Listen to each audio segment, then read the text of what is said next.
Assalamualaikum warahmatullahi wabarakatuh. Bersama lagi dengan Pak B, masih seputar perencanaan keuangan agar bebas keuangan, bebas finansial, hidup sejahtera, dengan tagline wujudkan hidup sejahtera dengan perencanaan keuangan yang benar. Oke, kali ini Pak B akan sharing tentang 15 cara agar bisa hemat dan bebas finansial.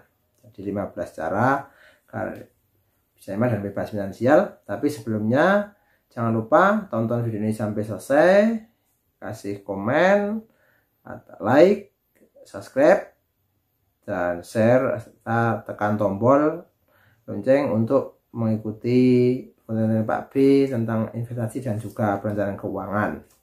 Oke, karena semuanya itu gratis dan Pak B akan semakin semangat dalam sharing tentang konten yang positif. Oke, mari kita mulai. 15 cara agar bisa hemat dan bebas finansial. Ini Pak B carikan dari berbagai macam buku yang Pak B baca, pengalaman Pak B, dan juga sudah Pak B praktekkan walaupun mungkin tidak sempurna.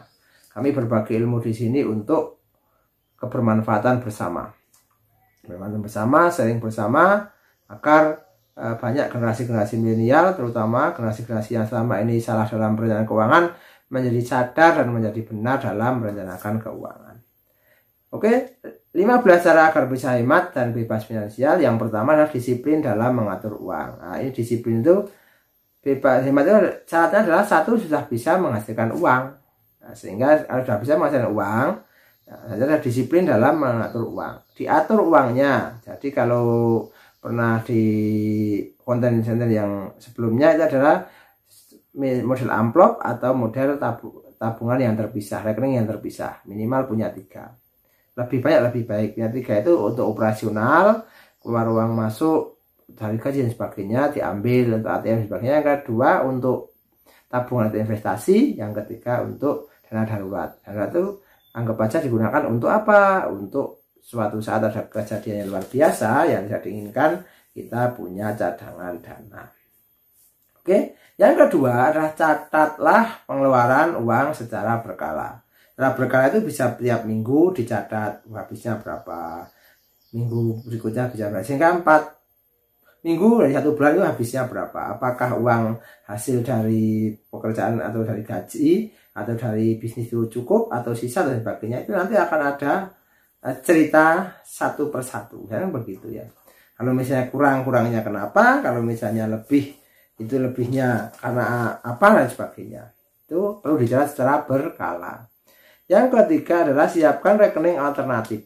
Nah, tadi kan bisa katakan minimal 3 itu operasional, terus tabungan investasi, terus apa lagi adalah dana darurat. Jadi itu yang penting seperti itu.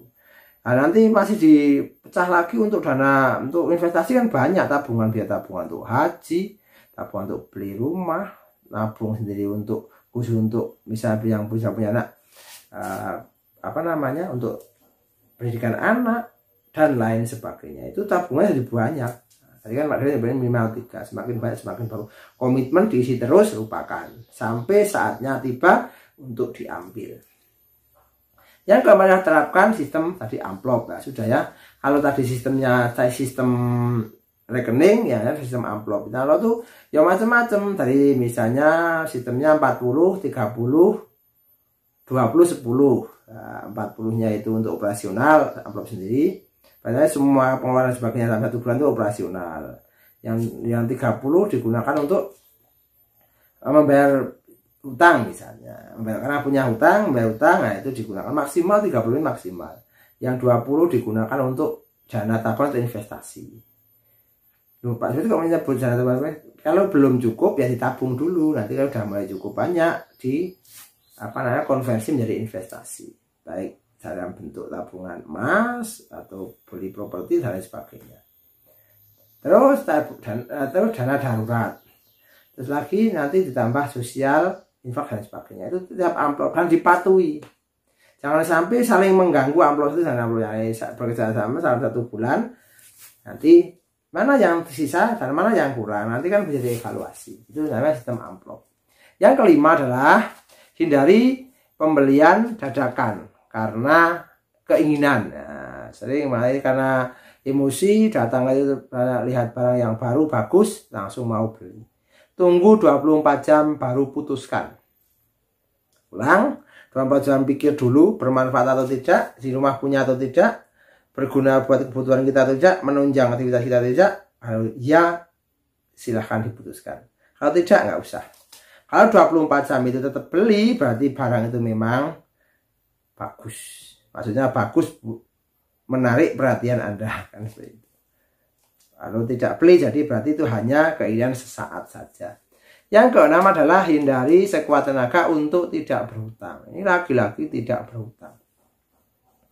Tidak berhutang itu ya tidak berhutang, terutama untuk hal yang konsumtif dan juga membeli barang-barang yang nilainya turun dalam jangka panjang maupun pendek itu turun. Itu hindari sekuat tenaga. Jangan sampai, kalaupun mau beli yang seperti itu jangan sampai berhutang. Tapi menabung dulu khusus untuk beli itu, nanti kalau sudah selesai baru dibelikan. Kalaupun turun pun tidak ada resiko apa-apa karena nggak ada, kan sekarang kan iklannya kan cicilan 0%, tapi sebenarnya kan harga dari naikkan. Nah, dibagi misalnya 12 bulan, dibagi 6 bulan, kan seperti itu. Kalau kita lapar mata, gelap hati, nafsunya tinggi, kan langsung beli. Wah, promo beli. Yang di rumah punya, di rumah nggak digunakan kan mubadir atau iman-iman. Oke, yang keenam hindari. Yang ketujuh membeli barang bekas berkualitas. Itu juga bisa menjadi alternatif. Bekas berkualitas tapi yang bagus ya. Bekas berkualitas, nggak usah malu-malu. Bekas berkualitas itu bahkan bisa sangat bagus. Kalau dapat barang istimewa kan bisa bagus. Misalnya beli sepeda motor bekas berkualitas, ternyata baru hanya dipakai 2 bulan misalnya, dan 2 bulan bisa tidak dipakai tiap hari karena mungkin orangnya itu pindah tempat kerja atau mau cari yang baru, kan bisa juga, itu sangat istimewa. Itu bekas berkualitas kan seperti itu. Atau barang kulkas atau apa, kulkas juga sama, yang baru beli X bekas baru dipakai 6 bulan misalnya, kan masih bagus sekali. Nah seperti itu namanya bekas berkualitas. Yang ke-8 adalah lawan sekuat tenaga kebiasaan boros. Nah, ini kebiasaan boros itu belum tentu dari kita sendiri, juga bisa dari teman. Karena sering bergaul dengan teman, sehingga menjadikan kita itu jadi boros. Karena kita isin itu loh. Nah, malu kalau nggak beli, malu kalau nggak punya, malu. Hanya jadi boros. Padahal itu udah nggak digunakan. Yang ke-9 adalah efisiensi biaya transportasi tiap hari. Jadi bisa memilih, bisa. Kalau yang bekerja bisa naik angkot, mobil atau motor, mana yang paling efektif. Baik efektif secara waktu maupun efektif secara biaya. Ada kan waktunya efektif tapi biayanya besar. Misalnya nyaman tapi biaya besar, naik mobil sendiri. Angkot, waktunya nggak kecanda, kalau angkotnya nggak on time ya, waktunya nggak, tetapi biayanya murah. Motor, mungkin di antara 3 itu ya pilih yang mana yang paling tengah-tengah. Kan seperti itu. Itu yang ke-10 adalah lakukan perbandingan harga saat membeli sesuatu. Jadi jangan langsung putuskan beli saat itu. Bandingkan dulu, misalnya mau beli apa, toko 1, 2, 3, 4, pasti ada perbedaan harga dalam merek yang sama, ukuran yang sama, bisa jadi beda harga. Setiap toko berharga China yang paling ekonomis dan juga yang pelayanannya paling bagus. Kan seperti itu. Jadi diantar sampai rumah, pelayanannya bagus, harga paling ekonomis. Itu kan yang paling dicari. Jangan langsung beli di A, main di A, beli di A. Kan belum tentu juga. Oke, yang selanjutnya adalah yang ke-11, temukan dukungan orang-orang sekitar. Jadi orang-orang yang saling membantu dalam kita mewujudkan cita-cita kita dalam agar bebas keuangan. Dan kita hemat kan uangnya ditabung untuk bebas keuangan. Nah seperti itu. Cari dukungan orang itu, komunitas-komunitas yang positif, bukan toxic people. Komunitas yang saling mendukung, yang saling memotivasi, itu namanya orang-orang yang bagus. Bukan toxic people. Toxic people itu orang-orang yang meracuni pikiran kita dan tingkah laku kita. Walaupun itu orang terdekat, kalau toxic people segera hindari, ya, seperti itu. Hanya interaksinya hanya sekedarnya saja, termasuk toxic people.